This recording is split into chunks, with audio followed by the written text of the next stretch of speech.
اپنے آپ کو سنبھالا اور فوری طور پر اپنی متبادل قیادت کو کھڑا کیا، فوری طور پر فیصلہ کیا اور فوری طور پر ریٹیلیٹ کیا۔ اس کی تو ایران کو داد دینی پڑے گی، اور بڑا بھرپور حملہ ایران نے کیا۔ کچھ اور بھی ایران نے دعوے کیے ہیں کہ وہ کچھ ایسا کرنے جا رہے ہیں کہ بہت بڑے سرپرائزز ہیں اسرائیل کے لیے اور اسرائیل کے حمایتیوں کے لیے۔ ایران آنے والے دنوں میں کیا کر سکتا ہے، اس کے مقابلے میں اسرائیل کیا کرتا ہے، اس پر آگے چل کر بات کرتے ہیں۔ لیکن دونوں ملکوں میں صورتحال کیا ہے اس کا جائزہ لے لیں۔ دونوں ممالک میں اس وقت میزائل گر رہے ہیں اور دونوں ممالک میں جانیں ضائع ہو رہی ہیں۔ یعنی جو انفارمیشن آئی ہے ایرانی میڈیا کی جانب سے کہ 70 سے زائد لوگ شہید ہوئے، جو انفارمیشن آ رہی ہے اسرائیل سے وہاں زخمیوں کی اطلاعات ہیں، جو لوگ مارے گئے ہیں ان کے بارے میں ابھی تک اطلاعات نہیں ہیں۔ لیکن دونوں طرف بڑا فرق ہے۔ ایران میں جو لوگ شہید ہوئے اس کے باوجود لوگ سڑکوں پہ نکلے ہوئے ہیں، لوگ جشن منا رہے ہیں، اپنی فورسز اور اپنی حکومت کو سپورٹ کر رہے ہیں کہ کھڑے ہو، لڑو ان کے ساتھ، مقابلہ کرو، ہم آپ کے ساتھ کھڑے ہیں۔ تو ایران میں ایک بالکل ڈیفرنٹ قسم کا جنگی ماحول بنا ہوا ہے۔ مساجد پر انہوں نے سرخ جھنڈے لگا دیے ہیں، ہر طرف دعائیں کی جا رہی ہیں، ہر طرف جنگی نغمے چل رہے ہیں، ایک فضا ایران کے اندر بنی ہوئی ہے۔ جبکہ اسرائیل کے اندر جب آپ مناظر دیکھتے ہیں وہ اس سے بالکل مختلف ہیں۔ سب سے پہلے ہم نے دیکھا کہ ایک جگہ پہ گیدرنگ تھی اسرائیلیوں کی بہت بڑی، جیسے ہی ایران نے اٹیک کیا تو وہاں بھگدڑ مچ گئی۔ وہ مناظر سوشل میڈیا پر میں دیکھ رہا تھا، لوگ یہ کلیم کر رہے ہیں کہ یہ مناظر اس وقت کے ہیں جب ایران نے اسرائیل پر اٹیک کیا۔ لوگوں نے ایک دوسرے کو بھی نہیں دیکھا، ایک دوسرے پر چڑھ کر بھاگتے ہوئے نکلے کہ ہم کسی طرح بیرکس کے اندر گھس جائیں۔ زیر زمین بنکرز بنے ہوئے ہیں اسرائیل کے اندر۔ اسرائیل نے اپنے تمام امپورٹنٹ شہروں کے اندر زیر زمین بنکرز بنائے ہوئے ہیں، اور یہ بڑے لمبے عرصے سے اس پر کام کر رہے ہیں۔ ان بنکرز کے ویژولز جو میں نے دیکھے ہیں آج، جو اسرائیلی ان کے اندر منتقل ہوئے ہیں فوری طور پہ، تو اندر سے جو ویژولز آئے ہیں، باہر اٹیک ہو رہا ہے تو یہ لوگ کنکریٹ کے بنے ہوئے بہت بڑے بڑے بنکر جو زمین کے نیچے ہیں، ان کے جو پلرز ہیں وہ اگر آپ دیکھیں تو ایسا لگتا ہے کہ یہ پوری عمارت ہے، 10-10 12-12 فٹ چوڑا پلر ہے، بہت بڑے بڑے ڈایا میٹر کے پلرز بنائے گئے ہیں جہاں وہ اپنے لوگوں کو محفوظ کرتے ہیں۔ تو ایک طرف ایران کے مناظر ہم دیکھ رہے ہیں، لوگ کھلے میدانوں میں سڑکوں میں نکل آئے ہیں اور باہر آ کر اپنی فوج کو، اپنے لوگوں کو بیک اپ کر رہے ہیں اور اپنی حکومت کو کہہ رہے ہیں کہ ٹھیک ہے آپ اٹیک کریں، ہم آپ کے ساتھ کھڑے ہیں۔ دوسری طرف اسرائیلی شہری بھاگے ہیں وہاں سے اور اس کے بعد وہ بنکرز میں چلے گئے ہیں، انہوں نے بنکرز کے اندر تمام ضروریات زندگی کا بندوبست کیا ہوا ہے۔ تو یہ اسرائیل کی صورتحال ہے، یہ لوگ باہر نکل کے اپنی فوج کو بیک اپ نہیں کر رہے، دیکھیں دیکھ نہیں رہے جنگ کو، یہ اندر چلے گئے ہیں اپنی جان بچانے کے لیے۔ تو اسرائیل ایران دونوں کا ماحول بہت مختلف ہے۔ ایک طرف ایسے لوگ ہیں جو اپنی جان بچانا چاہتے ہیں اور بنکرز کے اندر چلے جاتے ہیں، ایک طرف ایسے لوگ ہیں جو اس جنگ کا حصہ بننا چاہتے ہیں اور باہر آ کر اپنی فورسز کو سپورٹ کرتے ہیں۔ لیکن یہاں ایک چیز ہے کہ دونوں ملکوں کا بارڈر ساتھ نہیں ہے۔ ایران کو سب سے بڑا نقصان یہ ہے کہ ایران اور اسرائیل کا بارڈر ساتھ نہیں ہے۔ ایک بارڈر اگر بارڈر ساتھ ہوتا تو آج صورتحال مختلف ہوتی، بلکہ بہت پہلے ہی بدل گئی ہوتی۔ لیکن ایران نے ٹکر دی ہے اسرائیل کو، یہ بات سچ ہے۔ باقی کوئی عرب ملک اس لیول تک نہیں آیا یا اس نے یہ کام نہیں کیا، لیکن ایران نے اسرائیل کو ٹکر دی ہے اور فوری طور پر واپس جوابی کارروائی ایران کی جانب سے کی گئی ہے۔ حالانکہ اردن نے بیچ میں ایران کے کچھ ڈرونز ناکارہ کیے ہیں۔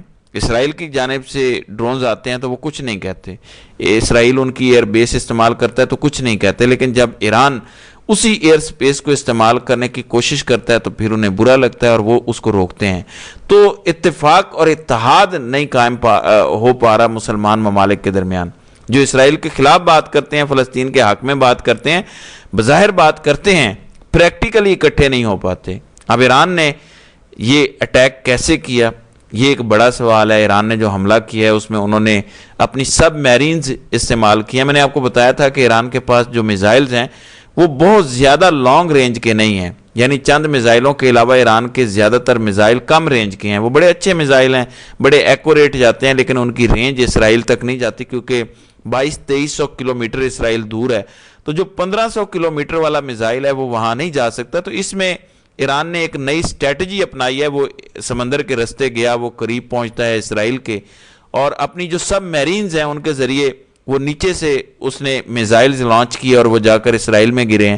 تو یہ ایک اسٹریٹجی ہے جس کے ذریعے سے ایران نے اپنے میزائلوں کو اسرائیل تک پہنچایا ہے۔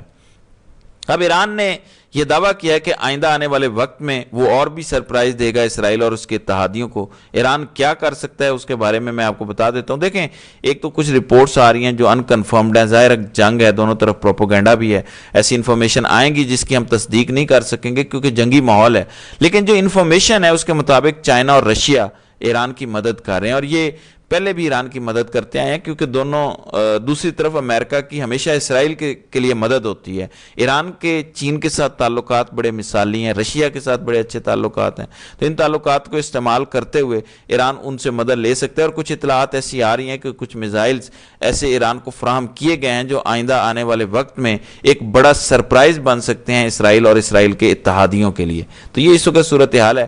بہرحال دیکھتے ہیں کہ آئندہ آنے والے دنوں میں اس حوالے سے مزید کیا ہوتا ہے۔ تو ناظرین کرام، آپ کی اس ویڈیو کے حوالے سے کیا رائے ہے؟ آپ اپنی رائے کا اظہار کامنٹ سیکشن میں ضرور کیجیے گا۔